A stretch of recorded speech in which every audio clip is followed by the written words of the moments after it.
Halo teman-teman, berjumpa lagi dengan saya Alven Elias.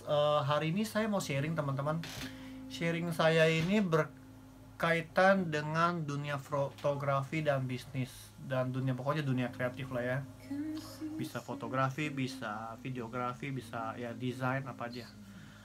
Di sini saya membaca sebuah postingan teman di mana dia seorang fotografer.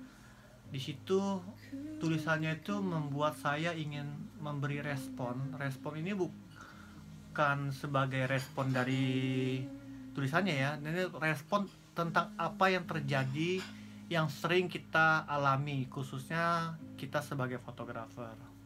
Nah, di sini teman saya ini menuliskan bahwa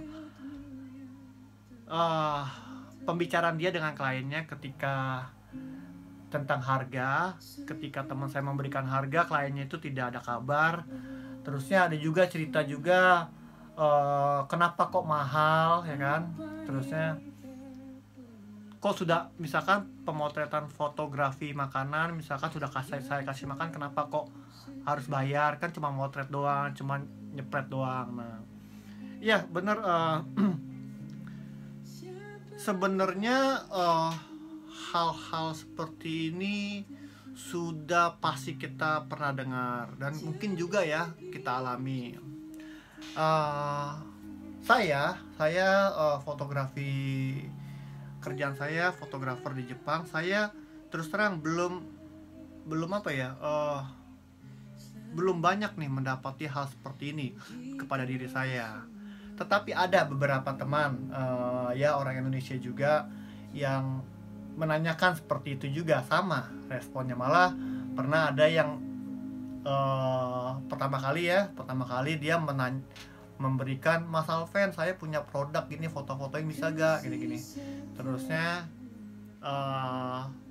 nggak tahu di ujung-ujungnya saya orangnya saklek, saya akan bilang harganya saya seperti ini. Nah terusnya dia bilang saya punya apa ya, punya termos kalau salah, termos. Saya bilang termos maksudnya gimana ya, maksudnya ya saya bilang begini mbak, kalau saya dibayar pakai termos saya nggak mau gitu loh, karena saya pun termos pun udah banyak gitu. Nah hal-hal yang seperti ini harus kita tegas ya, maksudnya pertama kali sulit apalagi kita menghadapi orang yang sudah kita kenal gitu kan. Tapi bagi saya ini kan dunia bisnis, kita harus tegas, kita harus bisa kasih pemandangan ke mereka bahwa kita ini adalah profesional. Oke? Nah, saya membuat video ini adalah pemikiran saya sendiri ya. Ini pengalaman saya yang saya buat sharing buat teman-teman, khususnya fotografer atau videografer ataupun apapun. Jadi begini, ketika kita memulai bisnis ini, kita harus sadar bahwa kita adalah profesional. Kita bukannya volunteer. Oke? Itu harus kita terjun ke dunia ini, kita adalah profesional. Kita bukan hobi atau apalagi volunteer ya. Oke. Jadi ada bayar harga yang perlu kita tetapkan. Ada harganya kita di sini. Nah, permasalahannya bagaimana kita bisa mendapat penghargaan, tidak banyak klien-klien yang seperti itu. Salah satu caranya adalah saya membranding diri saya sendiri. Bagaimana membranding diri saya sendiri? Satu, saya tidak akan mengambil project yang kira-kira ecek-ecek, begitu ya. Maksudnya yang murahan ya saya nggak akan hiraukan itu. Jadi saya punya tujuan, punya level tuh saya sebisa mungkin atas. Karena kenapa? Kalau saya mengambil, kita karena segmen pasar ya,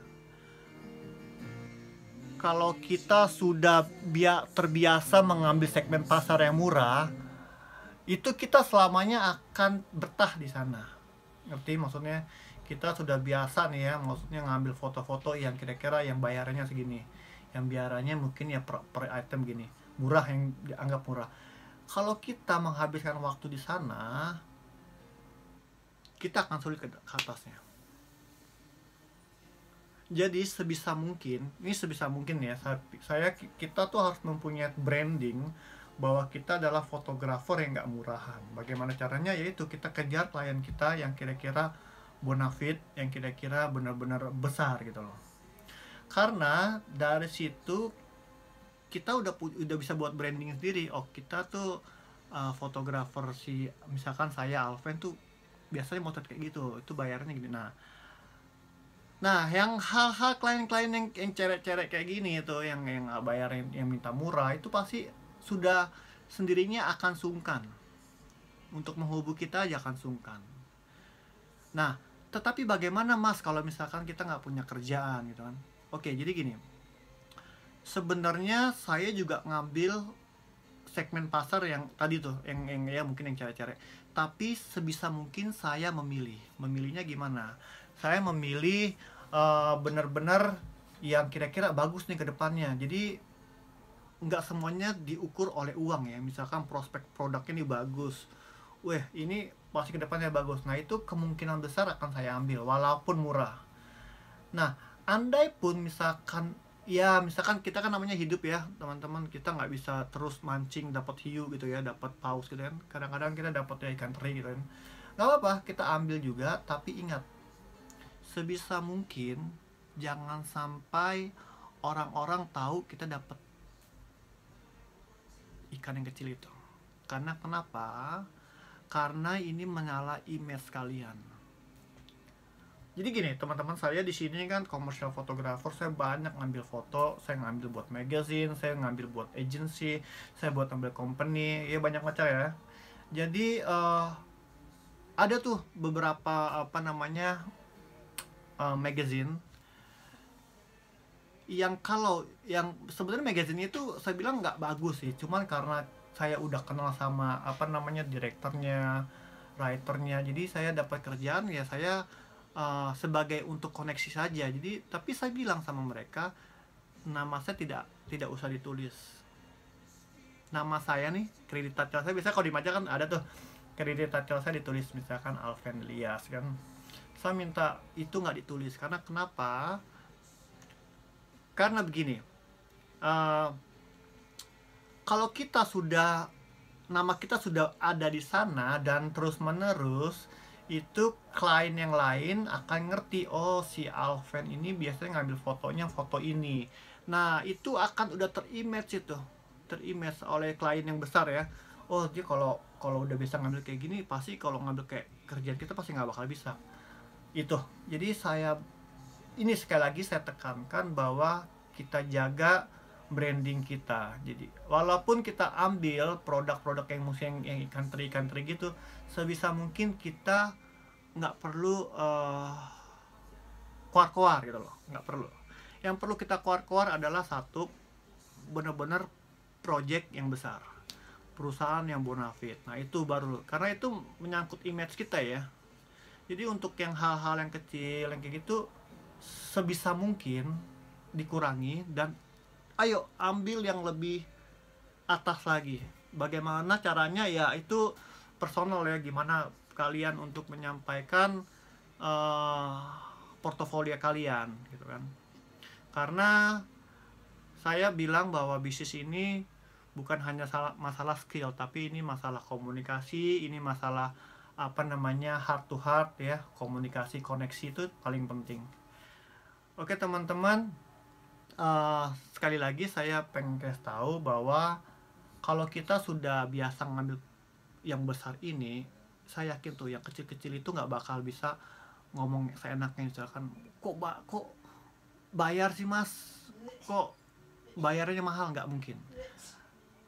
Dia mau hubungi kita aja mungkin udah udah malas gitu loh, karena udah tahu kita siapa gitu loh. Itu teman-teman, itu masalah branding, image kita sebagai fotografer, videografer atau apapun. Sebisa mungkin jaga image kalian. Oke, ini lagi yang saya mau bilang bahwa dalam setiap foto itu kita harus memperhitungkan biayanya macam-macam teman-teman. Kita kan jadi fotografernya kan butuh waktu ya, kita butuh waktu juga, butuh waktu belajar. Nah itu yang paling mahal dibandingkan harga kamera, itu yang paling mahal, pengalaman yang paling mahal. Nah jadi itu harus kita masukkan tuh, misalkan pengalaman kita berapa ya kan, harus kita semuanya masukkan. Apalagi kalau misalkan untuk dunia komersial gitu ya, kita kan ada meeting, itu berapa kali meeting, itu bikin lelah, itu harus kita masukkan juga. Nggak dibayar itu kan meeting kan. Nah itu jadi ya saya bilang bahwa jangan sampai kita menurunkan harga kita, lalu kita akan terus ke bawah. Oke, kita harus bisa membranding kita ini siapa, kita ini fotografer seperti apa itu. Oke teman-teman, itu sharing saya. Mungkin kalau ada salah kata, ada salah pandangan ya saya minta maaf. Tapi itu adalah sharing saya sebagai Alven Elias, fotografer yang sekarang berada di Jepang. Oke, terima kasih teman-teman. Salam dari saya, Alven Elias.